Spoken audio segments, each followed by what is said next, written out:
You can make a difference. There is something all of us can do. And this is the good news about this episode.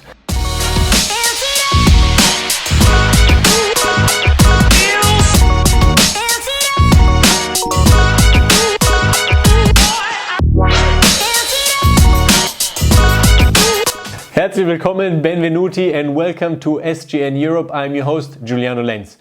SGN stands for some good news. Just in case you wondered what SGN stands for, that means we focus on the good. At the same time, I can't ignore that some of us, or a lot of us, are living through a period where we can't see friends, we can't see family members. You might be on a lockdown for a long time now, or you can see friends, but you can't hug them, you can't live your normal social life, and you feel a little bit lonely or isolated. Well, we've been going through this for a few months. There's some people in the world that live in loneliness and solitude for years.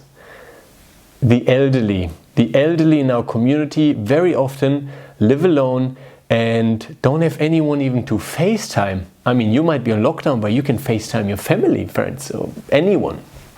So in England, as an example, there's 2 million people over 75 that live alone, and just half of them go for over a month without even speaking to a friend, neighbor, or family member. And studies have even shown that people that live in loneliness and solitude for this long have poor health, they have difficulties performing the most simplest daily activities, and they end up in complete social isolation. Why is this good news? Because there is something you can do about it. But because see, I'm already losing the ability to say what I want to say. Because really this is something that I was more impressed as a paramedic, the loneliness of old people than any bad injury that I've seen. And I've seen a lot as a paramedic. Something that impressed me way more was when we would bring people home from the hospital. And it happened to me. We resuscitated a person on the street once, and I was very proud that we were able to save this person's life. And a few months later, we brought her home, and we went into her home, and she was completely alone. There was no one there, and I knew the very first contact she would have would be if someone would take her to the hospital again. And knowing this person was alone hit me harder in the heart, and still when I think about it, it affects me way more than, I don't know, some car accident or something that I had to go through that looks horrible, but knowing people live alone daily affects me a lot. I was taking care of an old lady here in Switzerland where I live, and unfortunately she died during lockdown, and she was alone, and I would go to her, we would drink liquor. She would always try and get me drunk with some liquor, and she would always call me and say, "Can you bring some beer?" And she would hide it in the fridge. And I'd try and spend some time with her as much as I could, and we can all make a difference. And I actually didn't plan on all of this happening now. I actually wanted to show you a clip first. Let's just watch this clip here of this little documentary that was made that just gives you an insight of how people can feel when they're all alone. And we can all make a difference, but I'll get to that. Now let's watch this clip first. If you've never been lonely, you don't realise what it is like.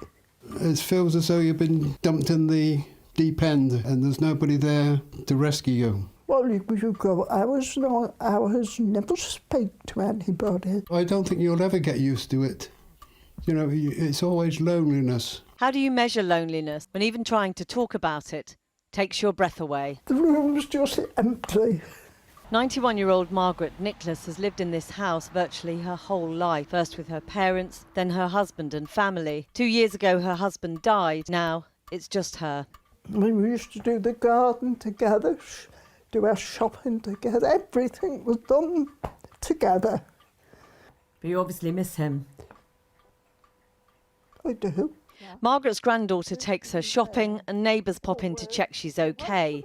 but it's everyday company she misses. Some people would think me a bit odd, but I do chatter to my husband. I do it so I'm sort of, speaking. The wife with a cousin. Roy Croucher lives a short drive away. He and Margaret have loneliness in common. He lost his only son to cancer and then his wife for 50 years. I'm always hoping that the wife will come through the door, which she never will. If you go out, you come back, and you come back to an empty house, and it's loneliness again. And you're always waiting for somebody to call. Roy says he's lucky. A friend and her family see him most weeks. But like Margaret, some days the only voice he'll hear is a call from a phone befriending service run by volunteers. Judy rings up on a Saturday night, because last Saturday she was the first person I spoke to all day. And that's a long day. It is a long day. And how much difference has that made, that phone call that comes on Saturday night when you haven't spoken to anyone else all day? Well, I always look forward to it. I always put that phone on that seat, ready to pick it up. And that's a great help. When I researched this clip, I was crying and had tears in my eyes, just as you have maybe now. So, you can make a difference. There is something all of us can do. And this is the good news about this episode. Now, let's lift this mood here, okay? You can research any retirement home, retirement place. I'm sorry, English is not my first language. The place where the elderly go. And sometimes they even live at home. It's not even retirement homes. The lady that I took care of, she lived in a retirement home. But there was no one she would talk to. She would go to eat and go back to her room. And you can just Google them around you. They all have volunteer programs, all of them. Phone them up and say, look, I just wanted to know if you have a volunteer program, can I go and visit someone that is alone? That's exactly what I did. And all of us can do that. And I would hope that you feel inspired to do something in a time where everyone feels alone, everyone's maybe in solitude. I know there's Corona measures at the moment in all of those institutes, but maybe you can sign up and get information, and once some measures are lifted and we can go and see people again, then you can do it. So you're prepared to help those people that live in isolation for way longer than you do. So you're doing good. If you're at home on lockdown or on the home office, hey, it's great. You can FaceTime people and you have someone to FaceTime or to talk to on the phone.